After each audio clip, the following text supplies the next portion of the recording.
Alright, just wondering if you guys might be interested in the progress on this trike that I've got here. This e-trike was a scooter, but I decided to put two wheels on it. These are both driven from two separate motors, belt drive. And the reason I did this because some while ago I made my lad this, an e-mounting board.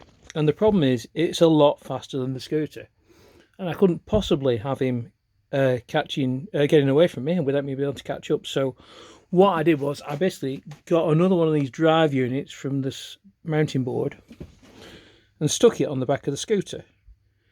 Now these mounting boards got this little controller affair here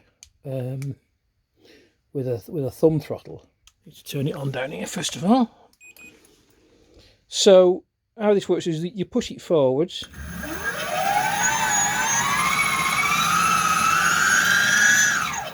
And it's got sort of like a gear, not really a gear thing, but a speed thing. So, but if you bring your thumb,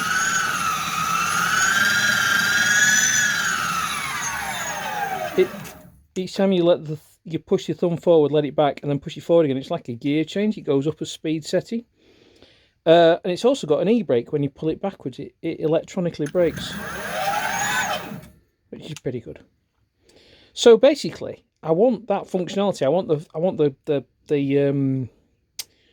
the gear change speed thing and the e-braking on the scooter, but I don't want to be holding one of these things in my hand at the same time. So what I've done is I've taken the speed control I got with the new motor set out, and I've plugged it into an Arduino with an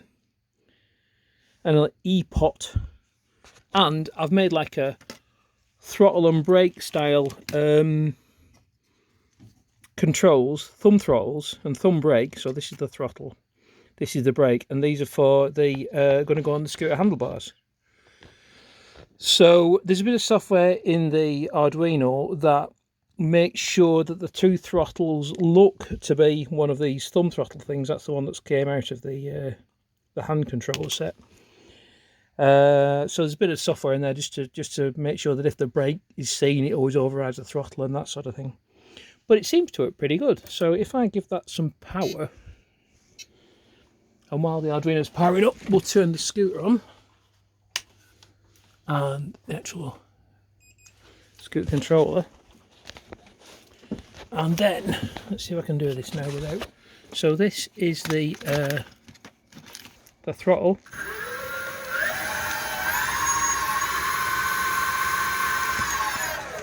And the brake as well, so a bit difficult for me to do this with holding a phone at the same time. So, but yeah, it works quite nicely.